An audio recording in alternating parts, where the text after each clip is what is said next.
E eu converso agora com Luiz Nassif, que está em São Paulo. Boa noite, Nassif. Esse resultado do PIB, o que é que indica?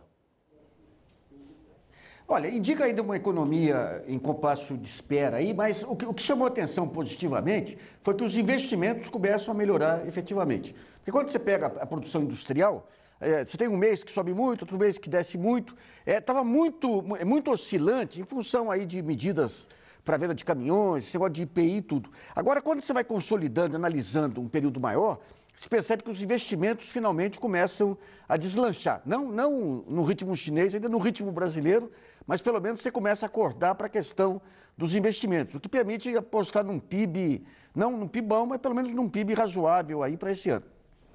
Sobre a redução da alíquota de importações, que resultados isso pode dar? Veja bem, você tem duas maneiras de defender a produção brasileira em relação às importações. A primeira é a alíquota. Então, digamos, você tem um produto aqui que custa 100, o outro que custa 190 lá fora, eu coloco uma alíquota de 15, aquele de fora fica mais caro que o aqui de dentro, e daí eu protejo a produção interna. A segunda maneira é desvalorizar o câmbio. Então, o câmbio aí de um tempo para cá já teve 15, 20% de desvalorização. Então, tendo essa desvalorização, o produto importado ele fica automaticamente mais caro, 20% ou 15%, dependendo do câmbio, e daí você pode retirar aquela alíquota de importação, de proteção a esse produto. Então, de um lado, o governo, ele com o câmbio lá, ele procura minimizar os efeitos da desvalorização do câmbio sobre a estrutura de custos internos, sobre a produção interna. Mas o câmbio ele passa a defender mais a indústria nacional do que as alíquotas de importação que estavam sendo adotadas. E qual é a tendência do dólar nas próximas semanas? Olha, o dólar, o Banco Central, você tem um problema potencial aí, que é o fato do governo americano, o Banco Central americano, começar a retirar aqueles estímulos à emissão de moeda, ao excesso de liquidez lá.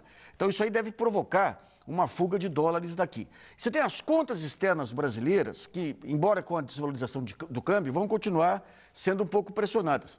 Então o Banco Central, aparentemente, ele está trabalhando nessa faixa de 2,30, 2,35 para o câmbio, mas nos próximos meses, se for pegar médio prazo, a tendência do câmbio é desvalorizar mais ainda. No curto prazo, o Banco Central tenta segurar nessa faixa e promovendo essa desvalorização gradativa para impedir soluços fortes aí na inflação ou no mercado de câmbio de uma maneira geral. Então, deve manter nessa faixa de 2,30 aí, né, nas próximas semanas e meses, mas a médio prazo a tendência é desvalorizar mais.